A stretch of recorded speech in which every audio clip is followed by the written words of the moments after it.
1er septembre 1939. L'armée allemande envahit la Pologne lors d'une offensive aussi rapide qu'efficace. 20 ans plus tôt, les grands-pères de ces hommes aujourd'hui victorieux avaient connu l'humiliation de la défaite.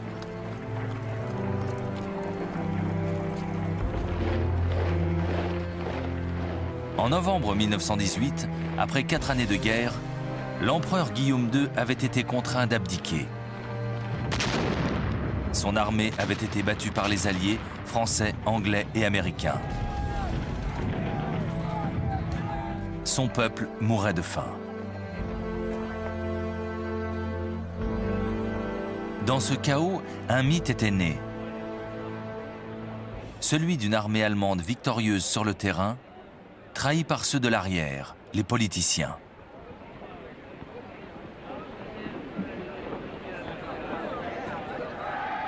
Le 11 novembre 1918, à 11 h du matin, la Première Guerre mondiale prend fin.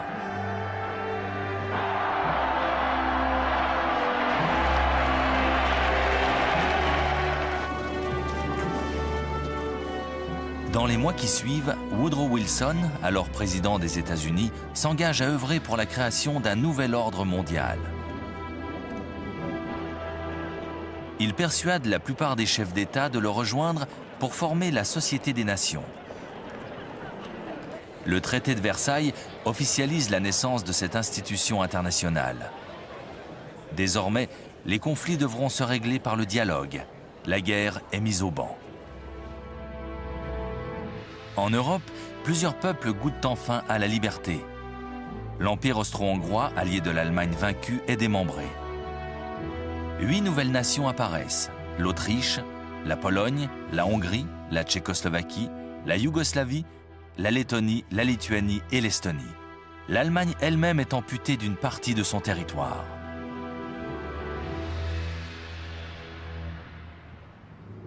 Ce démembrement porte en germe les futurs conflits.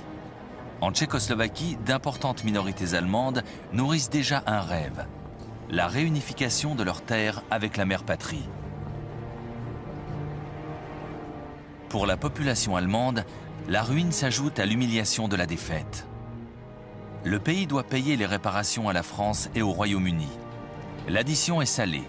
6,5 milliards de livres. Le pays n'est pas prêt de se relever. La cicatrice ne se refermera pas de sitôt. Lorsqu'il revient aux États-Unis, Wilson comprend que son rêve n'est pas près d'aboutir. Le Congrès américain refuse que le pays rejoigne la Société des Nations. Un comble. L'Amérique, effrayée par la perspective d'un autre conflit, s'isole du reste du monde. Une doctrine est née, l'isolationnisme.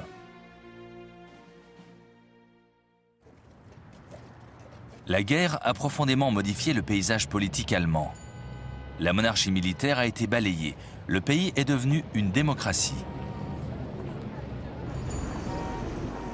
Mais le gouvernement de cette république dite de Weimar a du mal à faire face aux tensions qui secouent la société. Des batailles de rue opposent l'extrême droite aux communistes, qui, inspirés par l'exemple russe, tentent de faire une révolution. En 1923, les prix augmentent de plusieurs centaines de pourcents en quelques mois. La monnaie n'a plus que la valeur du papier sur lequel elle est imprimée. Les petits épargnants assistent, impuissants, à la disparition de leurs économies. Il y a sans doute ici le terrain fertile dans lequel un homme saura faire éclore la contestation contre des politiciens jugés responsables de tous les malheurs du peuple.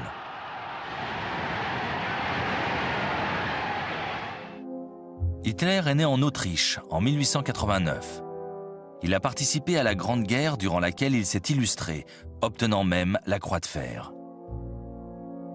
Après sa démobilisation, il s'installe à Munich. Ses talents d'orateur lui permettent de prendre le contrôle d'un groupuscule, le Parti national-socialiste.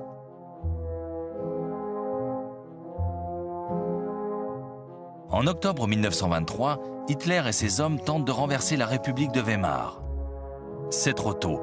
Le coup d'État échoue. Hitler est condamné à 9 mois de prison. Il met à profit sa réclusion pour écrire un livre, Mein Kampf, Mon combat. Cette profession de foi jette l'anathème sur les Juifs, considérés comme le mal de la nation germanique. Hitler réclame également la restitution des territoires orientaux. À sa sortie de cellule, Adolf Hitler n'a qu'un but, rassembler les nazis au sein d'une machine politique implacable. L'homme est rusé, il utilise le système démocratique pour asseoir sa puissance. Pendant 5 années, l'Allemagne panse ses plaies. La prospérité revient, les partis extrémistes, de gauche comme de droite, se renforcent. Hitler n'a besoin que d'une opportunité pour s'imposer dans le jeu du pouvoir. En octobre 1929, la bourse américaine s'effondre. Le tsunami de la dépression économique balaye le monde. 6 millions d'Allemands se retrouvent au chômage. Dans ce chaos, les partis extrémistes incarnent l'espoir et la rage. Qui se méfie d'Adolf Hitler? En 1931, le parti nazi s'est transformé en mouvement de masse. Il possède ses propres milices en chemise brune. Ces 3 millions d'hommes enrôlés dans la SA battent le pavé. Aux élections de 1932, le parti nazi devient la première force politique du Reichstag, le Parlement allemand. En refusant de rejoindre une coalition, Hitler sait qu'il va paralyser les institutions. Pour sortir de cette impasse, le président Hindenburg le nomme chancelier. Nous sommes en janvier 1933, Hitler est chef du gouvernement. Un mois plus tard, le Reichstag brûle. C'est le moment d'agir. Hitler accuse les communistes et demande les pleins pouvoirs. La chasse aux opposants commence. En août 1934, le président Hindenburg meurt. Hitler a le champ libre. Il prend la succession par la force. Il est désormais le seul et unique chef du pays. Il est le guide suprême, le Führer.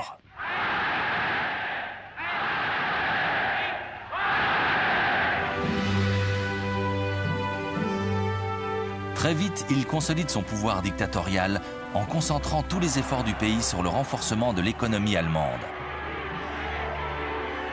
Pendant 3 ans, il investit des millions dans les travaux publics. La construction de 7500 km d'autoroutes résorbe une partie du chômage.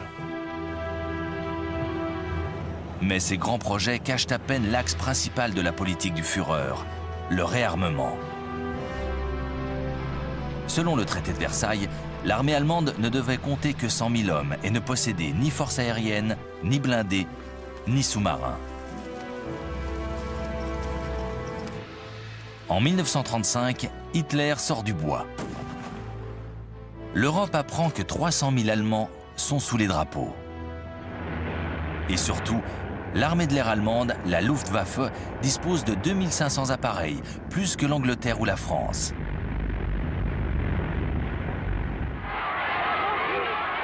Dans la population allemande, la baisse du chômage a rendu le parti nazi incroyablement populaire.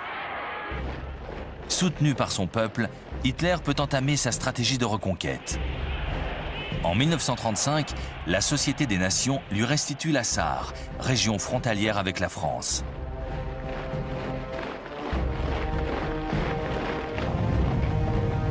Un an plus tard, il expédie ses troupes réoccuper la Rhénanie, une zone démilitarisée depuis le traité de Versailles.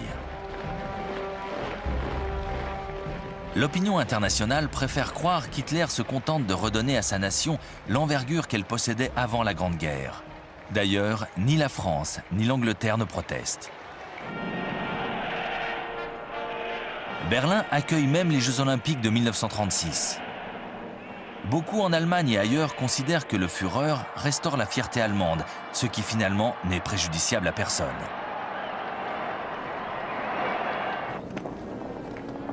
Et pourtant, quelques indices prouvent déjà le contraire. En 1935, les lois dites de Nuremberg ont interdit aux Juifs d'épouser des femmes aryennes. Ils ont également été privés de leur citoyenneté. L'orage de la guerre gronde. L'Europe refuse de voir les signes précurseurs. Elle regarde ailleurs. En Asie, une autre puissance va écraser ses voisins.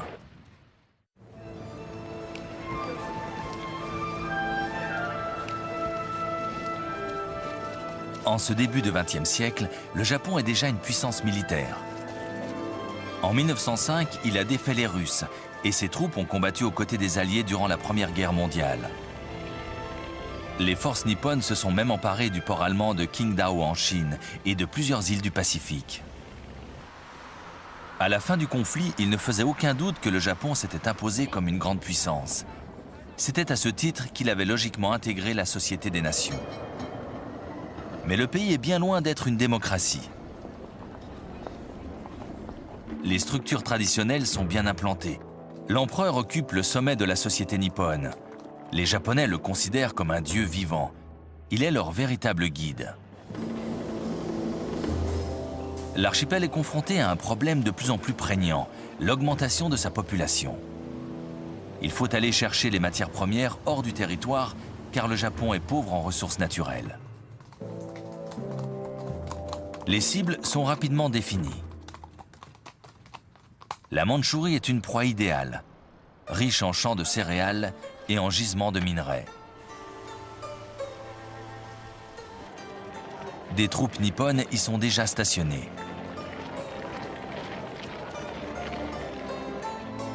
Mais les dirigeants japonais ont un gros appétit. Ils lorgnent sur les possessions occidentales dans la région. Les 3 colonies britanniques, Birmanie, Malaisie et Hong Kong, mais aussi l'Indochine, dirigée par les Français, ou encore les Indes néerlandaises. Il convient pourtant d'être très prudent pour ne pas froisser l'autre superpuissance présente dans le Pacifique, les États-Unis. Malgré les apparences et une politique anti-impérialiste, les États-Unis dominent un empire officieux dans l'océan Pacifique. Les Philippines, l'île de Guam et plusieurs autres archipels sont contrôlés par l'administration américaine. Il ne fait aucun doute que le Japon rêve d'éliminer ce rival très gênant. Mais l'Amérique ne s'inquiète pas. Depuis la fin de la Grande Guerre, le pays se divertit, il danse. C'est l'âge d'or du jazz.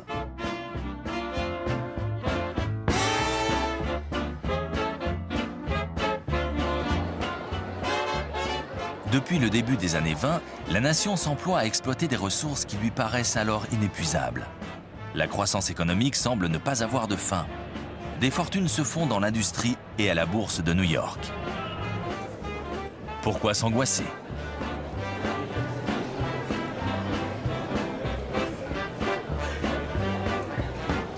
Les volontés expansionnistes du Japon sont bien loin des préoccupations américaines. À la fin de la Première Guerre, le gouvernement a même signé avec la France, le Royaume-Uni et le Japon un traité de réduction de la flotte de guerre. Les Japonais ne l'ont pas vraiment appliqué. Leur marine domine le Pacifique. À la moindre faiblesse, les possessions américaines deviendront des proies. C'est dans ces circonstances que survient la Grande Dépression de 1929. Elle dévaste tout sur son passage. Un quart de la population américaine perd son emploi. Des dizaines de milliers de chômeurs se retrouvent sans rien. Des familles entières sont jetées à la rue. L'Amérique voit croître les bidonvilles. Elle n'a ni le temps, ni l'envie de regarder au-delà de ses frontières. L'heure du Japon est arrivée.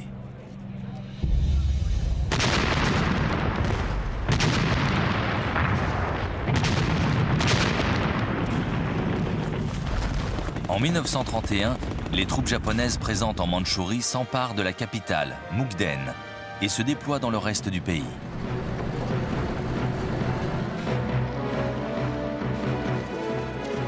Un État fantoche voit le jour, le Manchukuo, dirigé par une marionnette, le dernier empereur de Chine, Puyi, que les Japonais ont sorti du placard dans lequel les Chinois l'avaient mis en 1911.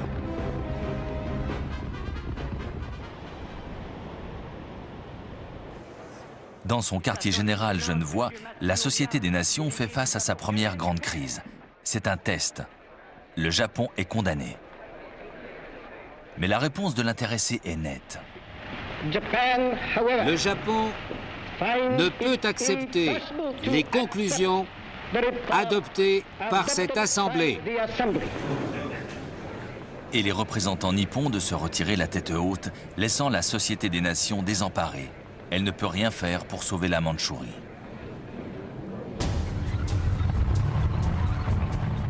Certes, le Japon est mis au banc des nations.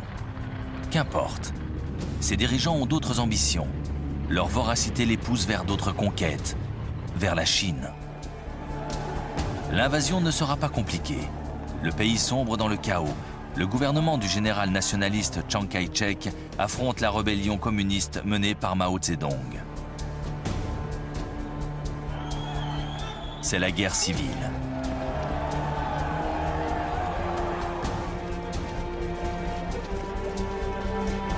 En 1936, les Japonais signent un pacte avec Adolf Hitler. L'Allemagne s'engage à intervenir si l'Union soviétique réagit militairement à la future invasion de la Chine. En juillet 1937, les Japonais prennent l'excuse d'un incident avec des soldats chinois pour envahir le pays.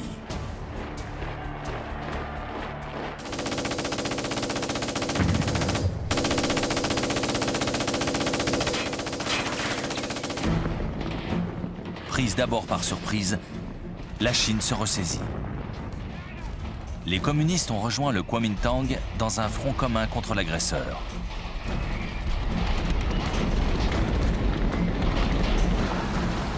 Le Japon contre-attaque en faisant débarquer de plus en plus de troupes.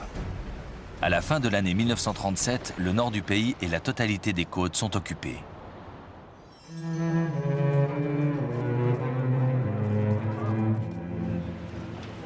L'armée nippone fait preuve d'une extrême brutalité. Les villes sont violemment bombardées.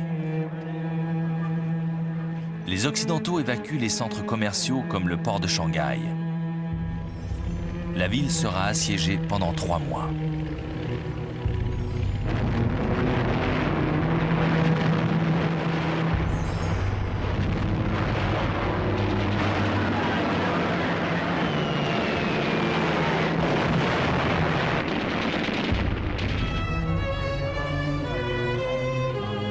Les conséquences sont terribles.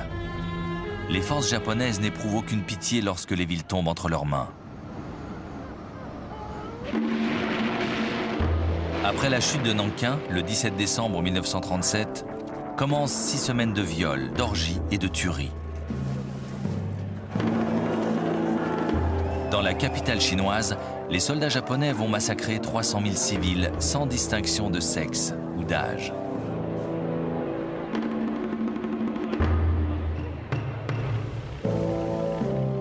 Ils vont même attaquer les bateaux de guerre américains et britanniques venus protéger l'évacuation de leurs ressortissants. L'incident le plus grave intervient le 1er décembre 1937. Le vaisseau américain Panay est coulé par des bombes nippones. 50 marins perdent la vie lors de cette attaque. Malgré cela, les puissances occidentales refusent d'intervenir. Et la Société des Nations semble toujours aussi impuissante.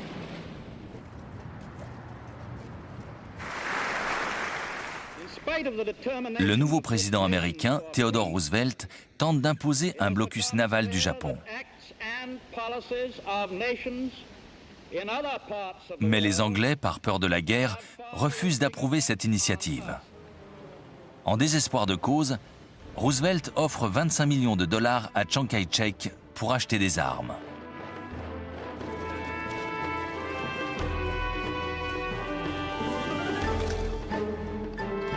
Comme les troupes communistes combattent aux côtés du Kuomintang, l'Union soviétique s'engage également à apporter son aide, mais se contente finalement de quelques escarmouches le long de sa propre frontière avec la Mandchourie.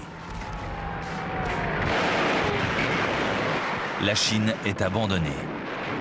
Elle se retrouve seule face à l'envahisseur. Durant l'année 1938, les Japonais investissent Canton et repoussent les forces chinoises toujours plus loin vers l'ouest. Les grands discours de la Société des Nations n'ont servi à rien. Aucune des promesses faites au nom de la paix n'a été tenue. Le feu de la guerre se propage. Il se rapproche maintenant de l'Europe. Qui sera la prochaine victime ?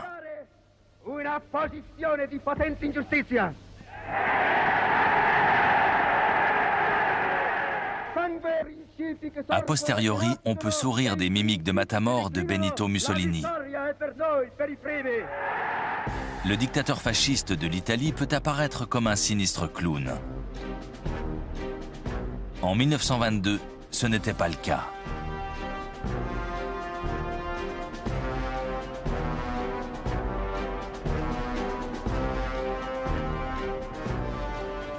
Quelques années auparavant, comme l'Allemagne, l'Italie avait sombré dans l'anarchie.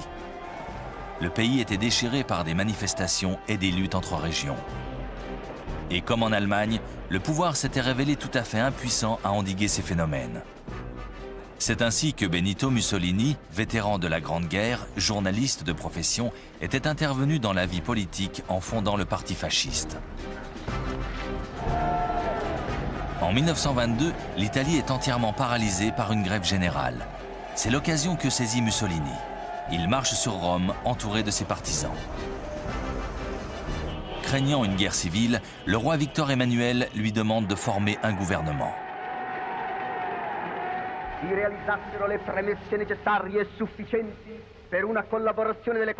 Maître du pays, il bâillonne toute opposition et assume un pouvoir sans partage. La péninsule italienne est désormais sous sa botte.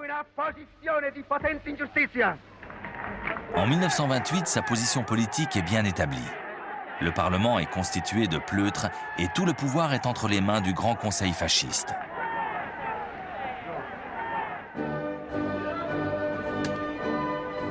Comme le fera Hitler quelques années plus tard, Mussolini prend des mesures qui le rendent populaire. Des programmes de grands travaux fournissent du travail aux chômeurs et modifient en profondeur les infrastructures du pays. La corruption est combattue et la mafia est plus ou moins éliminée. L'armée italienne se renforce considérablement en se dotant de forces aériennes modernes. En Méditerranée, Mussolini lance une armada plus importante que les flottes françaises et anglaises réunies.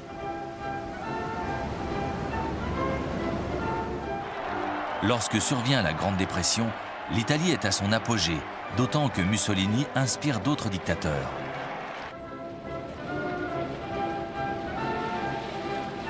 Pour Adolf Hitler, le système fasciste est un modèle dont la force contraste avec la faiblesse chronique des démocraties comme la France et la Grande-Bretagne.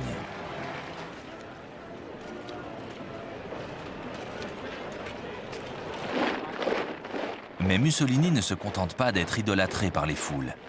Il rêve de rebâtir l'Empire romain. Il a déjà choisi la première étape de cette grande conquête, c'est l'Abyssinie, l'Éthiopie actuelle.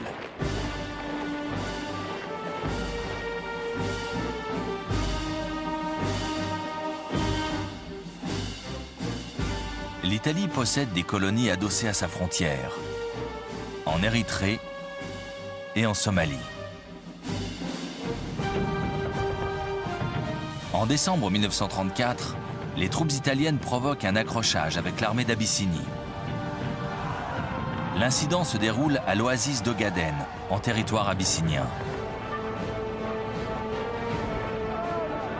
Pourtant, Mussolini, après avoir expédié des renforts en Érythrée et en Somalie, réclame des réparations.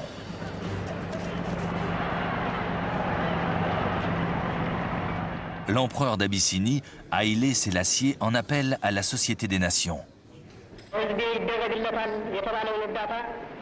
C'est le test suprême, le cas de figure parfait. Un petit pays est injustement attaqué par une grande puissance, membre de la Société des Nations. L'idéal qui a présidé à la création de cette institution exige une réaction. Mais rien ne se passe. Le ministre des Affaires étrangères britannique, Anthony Eden, propose sa médiation pour rédiger un traité de paix dont Mussolini n'a que faire. À la fin du mois d'octobre 1935, l'armée italienne franchit les frontières de l'Érythrée et de la Somalie. Que peuvent les maigres forces de l'Abyssinie face à une armée puissante, disciplinée et équipée de chars d'assaut et d'artillerie?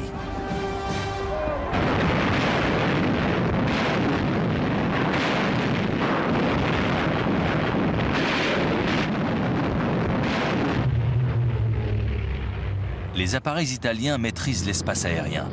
Ils harcèlent leurs adversaires et larguent des bombes chimiques malgré les dispositions du traité de Versailles qui avaient dénoncé leur utilisation comme un crime contre l'humanité.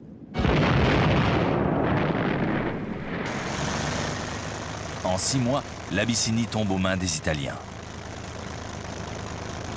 L'empereur Haïlé Sélassié s'envole pour Londres. Son exil commence. Depuis Genève, la Société des Nations tente d'imposer des sanctions économiques qui n'ont que peu d'effet.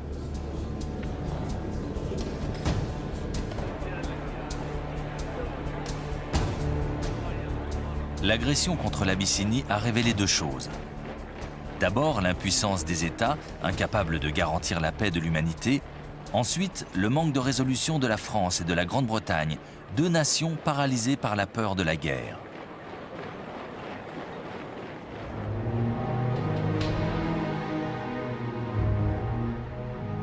Ces 2 pays ont payé un lourd tribut au premier conflit mondial et leurs économies ne se sont pas véritablement rétablies. Ils connaissent l'un et l'autre d'importants mouvements sociaux. Grèves et manifestations se succèdent. Bien avant la dépression, les 2 pays souffraient déjà du chômage. La gestion et le contrôle de leurs empires coloniaux respectifs constituent une charge supplémentaire. D'autant qu'il faut, depuis 1919, administrer les territoires confisqués à l'Allemagne et à l'Empire ottoman. Enfin, et c'est sans doute la plus importante des raisons, Français et Britanniques ont été profondément marqués par l'horreur de la Grande Guerre. Les gouvernements qui se succèdent n'ont qu'une obsession, échapper à un nouvel affrontement armé.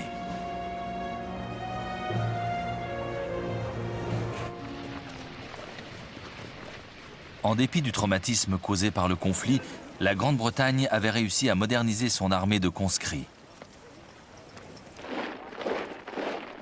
Elle se hâta de la transformer en force de police dispersée à travers l'Empire colonial. Lors de la Grande Dépression, toutes les tentatives de modernisation ou de réorganisation des troupes avaient été abandonnées. À l'aube d'une autre guerre, le pays est considérablement affaibli, économiquement et militairement. Pendant la Première Guerre mondiale, les pertes françaises avaient été plus importantes que celles de ses alliés. Mais la méfiance envers le voisin allemand justifiait le maintien d'un grand nombre d'hommes sous les drapeaux. Tout au long des années 20, le taux de natalité ne cessa de baisser. Il devint évident que le pays connaîtrait un grave déficit de population dès le milieu de la décennie suivante. La France ne pourrait rivaliser avec la vitalité et la masse des armées allemandes.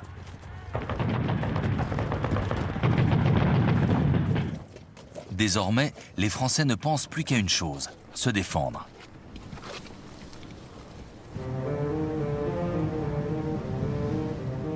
La ligne Maginot, une série de fortifications construites dans les années 30, incarne cet état d'esprit. Bunkers et tranchées fortifiées font face à la frontière allemande. En Belgique, une ligne de défense similaire prend théoriquement le relais. Mais cette nouvelle tactique trahit la faiblesse militaire de la France. Le pays est sur la défensive.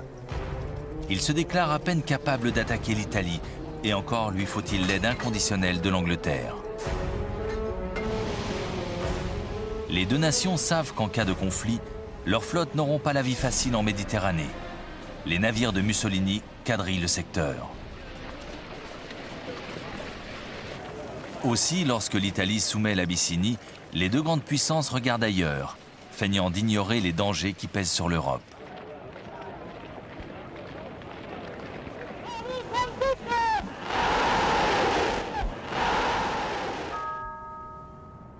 La Grande Dépression de 1929 donne le coup de grâce.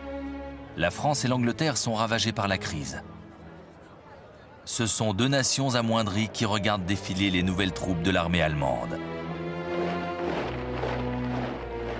Cette fois, la guerre semble frapper à leurs portes. Et elle frappe d'autant plus fort qu'un autre dictateur va venir violer la démocratie sous leurs yeux. Franco va mettre au pas la République espagnole.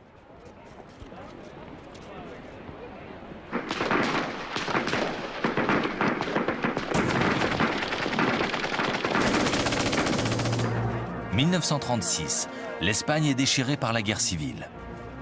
Elle va opposer des familles, des frères, des voisins, communistes contre fascistes, athées contre croyants.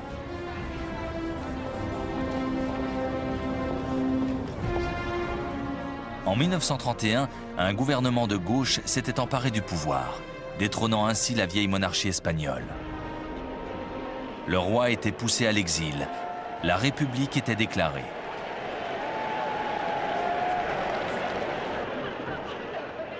Aux élections de février 1936, pour battre les forces de droite, les partis de gauche se réunissent au sein d'un front populaire. Le front l'emporte avec une faible marge, mais il gagne.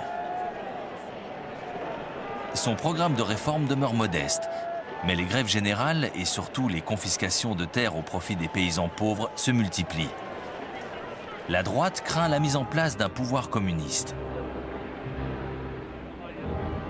Au sein de l'armée, bastion du conservatisme et défenseur de la foi catholique, certains officiers généraux envisagent une intervention militaire. Parmi eux, le général Franco, un ancien chef d'état-major en disgrâce, exilé dans les îles Canaries.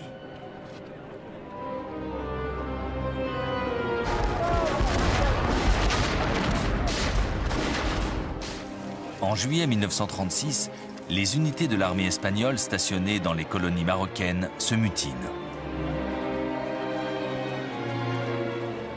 Le jour suivant, Franco accourt pour prendre la tête de la rébellion et annoncer la naissance d'un mouvement nationaliste déterminé à combattre le communisme.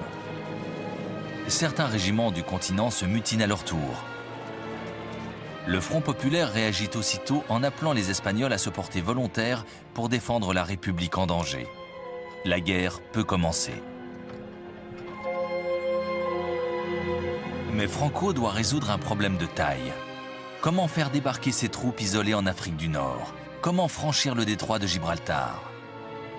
Il va trouver la solution en s'adressant à l'une des seules personnes qui peut l'aider, Adolf Hitler.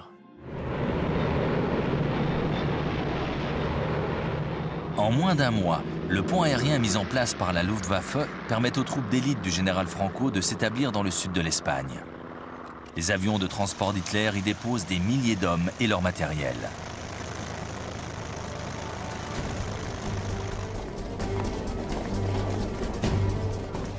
La République tient bon. Elle a même l'avantage, car les mutineries de Madrid et Barcelone ont été rapidement écrasées. Le gouvernement légal contrôle la plus grande partie du pays. En face, les nationalistes sont confinés dans le sud et au nord-est. Mais pas pour longtemps.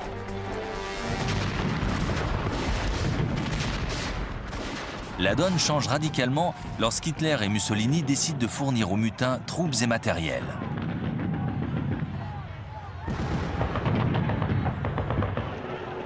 Pour le Führer, c'est l'occasion rêvée de tester ses tactiques sur un théâtre d'opération. Les grandes manœuvres débutent.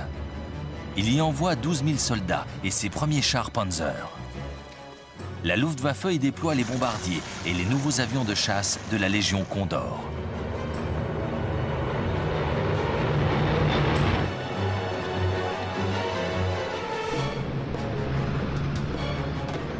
Mussolini expédie en Espagne un corps de 50 000 hommes censés être des volontaires et plus de 700 appareils de combat. C'est en vain que la République appelle au secours la France, la Grande-Bretagne et l'Union soviétique. Une fois de plus, Paris et Londres détournent leur regard. La peur de la guerre, toujours. Les deux gouvernements décident de ne pas intervenir. Au comble du cynisme, Hitler et Mussolini approuvent cette politique. Mais lorsque leur soutien aux troupes nationalistes devient évident, Joseph Staline annonce qu'il consent à aider la République espagnole.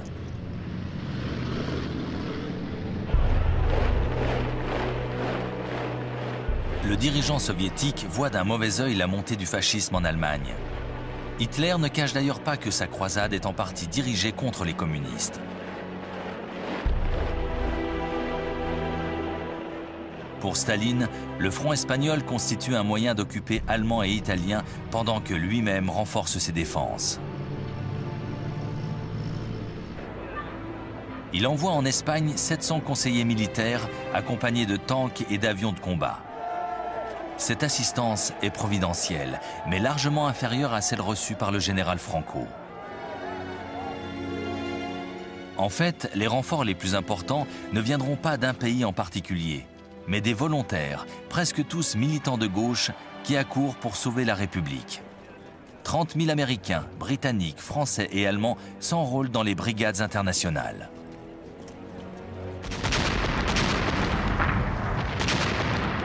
Mais les nationalistes ouvrent deux fronts. Le premier se dirige vers Barcelone à travers le nord. Le second, commandé par Franco en personne, doit atteindre Madrid à partir du sud.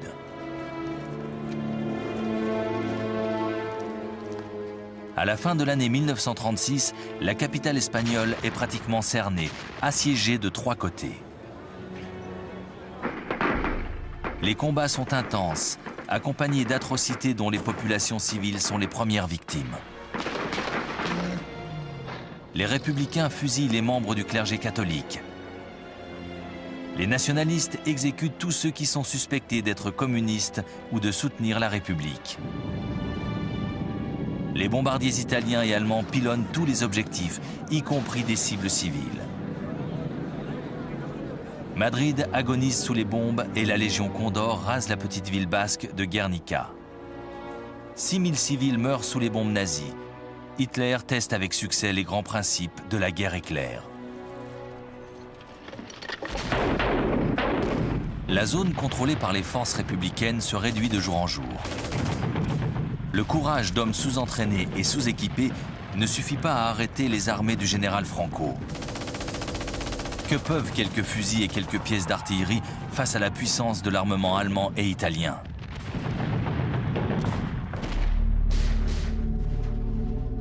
Madrid devient bientôt le symbole vivant de la résistance d'une petite démocratie agressée par un dictateur fasciste. Les regards des démocrates européens se tournent vers la capitale espagnole, déterminés à ne pas succomber. Mais sur le front, l'alliance républicaine se fracture. D'un côté, communistes et socialistes sacrifient tout à la victoire militaire. De l'autre, les anarchistes voient dans ce conflit un moyen d'engager une révolution de masse afin de rendre la terre au peuple.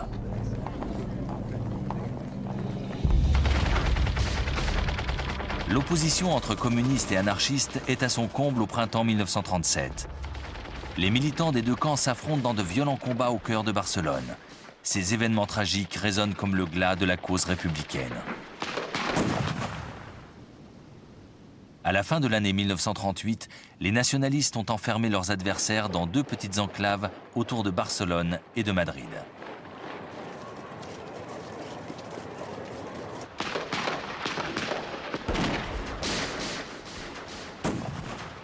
La capitale résiste toujours, mais les brigades internationales se sont retirées. Alors que Franco s'apprête à porter le coup fatal, de plus en plus de gouvernements le reconnaissent comme le chef légitime du pouvoir espagnol.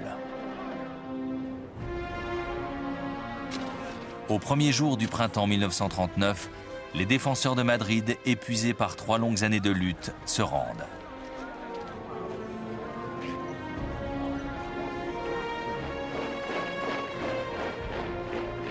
Le 1er avril, Franco met officiellement fin au conflit.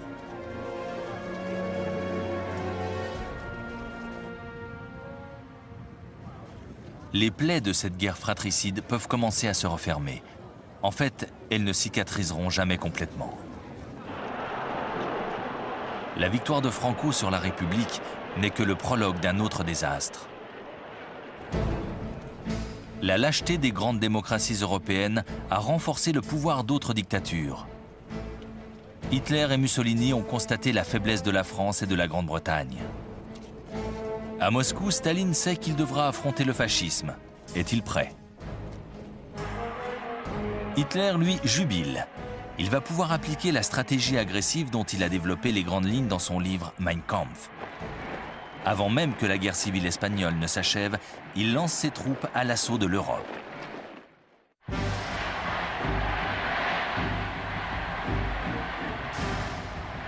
Depuis son arrivée au pouvoir en janvier 1933, Adolf Hitler n'a jamais cessé de poursuivre la même politique expansionniste. Le 3 février de cette même année, il déclarait à ses généraux que son but ultime consistait à germaniser les territoires de l'Est. Depuis cette date, l'armée se préparait à une guerre de conquête. Malgré les dispositions du traité de Versailles qui lui interdisent de posséder des chars d'assaut, l'Allemagne a signé en 1923 un traité secret de collaboration avec l'Union soviétique. Il lui permet d'expérimenter les dernières nouveautés techniques et tactiques en matière d'armes blindées.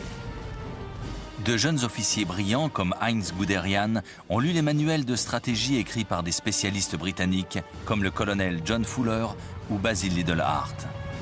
Dans les années 20, certains ont même pu observer les grandes manœuvres effectuées par les troupes blindées anglaises dans la plaine de Salisbury.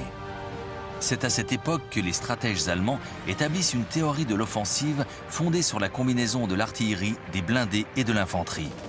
Cette unité serait le fer de lance d'une attaque dont la puissance de feu lui permettrait de pénétrer profondément dans les lignes adverses. Hitler adopte cette stratégie avec enthousiasme. Sa nouvelle armée possédera 3 divisions de blindés, les Panzer. Dans le même temps, il confie la reconstruction des forces aériennes à un as de la Première Guerre mondiale, Hermann Göring. La Luftwaffe se relève dans le plus grand secret. Comme l'Allemagne n'est pas censée œuvrer à la renaissance de son armée de l'air, le gouvernement s'appuie sur la mobilisation des civils. Désormais, les aéroclubs forment les futurs personnels militaires.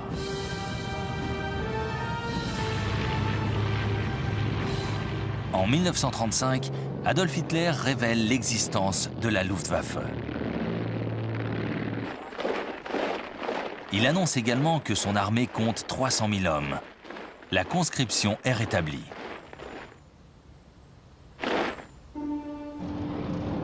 La Grande-Bretagne et la France protestent faiblement à ce qui constitue une brèche flagrante dans le traité de Versailles.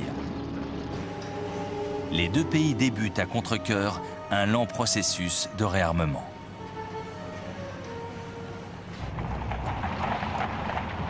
Jusque-là, Hitler est resté prudent. Il s'est contenté de récupérer les possessions allemandes des bords du Rhin, de Sarre et de Rhénanie. Mais son appétit va bien au-delà. Il jette un regard gourmand vers sa terre natale, l'Autriche.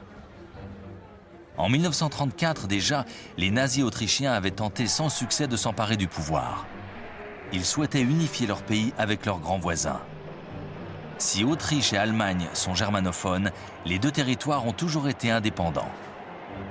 En février 1938, un autre complot nazi est déjoué. Le chancelier autrichien Kurt von Schuschnigg envoie une protestation à Hitler. Le Führer profite de l'occasion pour dénoncer les maltraitances dont seraient victimes les nazis autrichiens. Il réclame également l'annexion de l'Autriche. Schuschnigg en appelle au référendum. Les Autrichiens doivent choisir l'indépendance ou l'unification.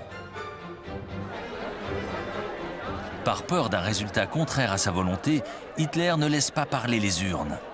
La veille du vote, ses troupes franchissent la frontière. L'attaque surprise, soutenue par un mouvement de sympathie orchestré par les nazis autrichiens, transforme cette annexion en invasion pacifique. Sans attendre, le Führer annonce l'incorporation de l'Autriche au Troisième Reich. Une nation, jusqu'alors totalement souveraine, vient d'être soumise par la force. Il en faut plus pour émouvoir les grandes puissances occidentales. Un silence gêné répond à l'invasion. Durant l'été 1938, Hitler s'attaque à sa prochaine proie, la Tchécoslovaquie. Une importante minorité germanophone occupe le nord-ouest du pays, dans la région des Sudètes. En 1919, à la suite du démantèlement de l'Empire austro-hongrois, ces populations se sont retrouvées isolées au sein d'un nouveau pays, la Tchécoslovaquie. En découpant l'Europe sans discernement, les signataires du traité de Versailles avaient laissé derrière eux une véritable bombe à retardement. Hitler a le champ libre.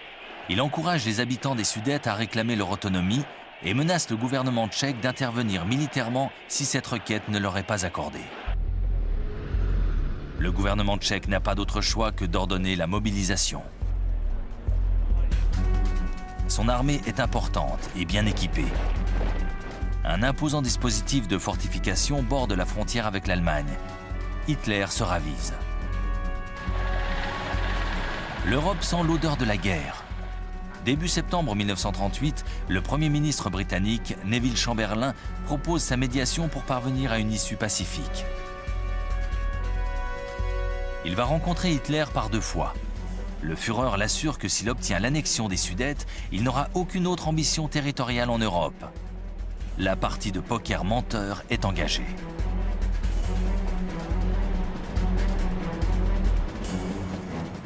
À Munich, le 29 septembre 1938, sous l'œil affable d'un témoin de choix, Benito Mussolini, la France et la Grande-Bretagne signent un accord qui n'est en fait qu'un marché de dupes.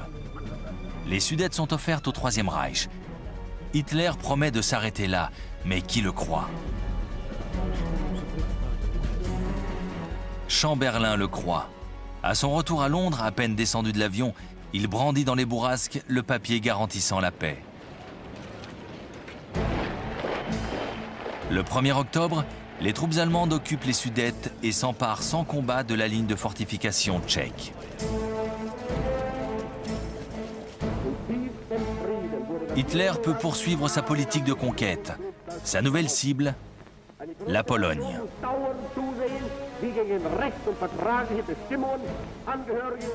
Une fois de plus, l'ineptie de certaines clauses du traité de Versailles est en cause. Une minorité germanophone est enclavée dans le territoire polonais.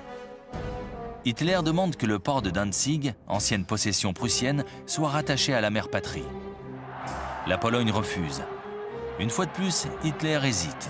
Si son armée n'est pas tout à fait prête, il doit surtout parachever l'œuvre entreprise en Tchécoslovaquie. Dans ce pays de création récente, il joue sur les différences ethniques entre Tchèques et Slovaques. En mars 1939, les Slovaques implantés à l'est du pays lui demandent un appui pour obtenir leur indépendance. Hitler convoque le Premier ministre tchécoslovaque, Emil Hácha, à Berlin. Il lui intime l'ordre de se placer sous la protection du Reich.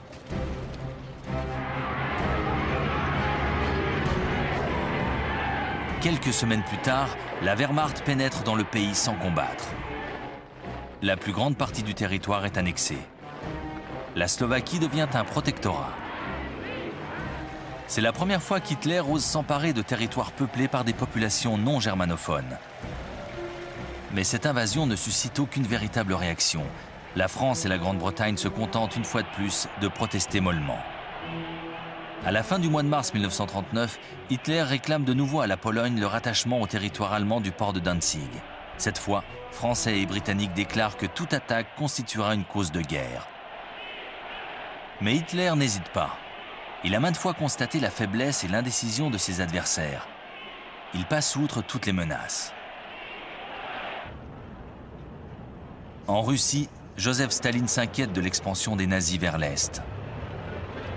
En avril 1939, il propose une alliance à la France et la Grande-Bretagne. Mais les négociations s'enlisent et Staline n'a plus qu'une seule issue, gagner du temps, en traitant directement avec Hitler. Le 23 août, l'Union soviétique et le Troisième Reich, les deux ennemis mortels, signent un pacte de non-agression. En secret, les deux puissances ont scellé le sort de la Pologne.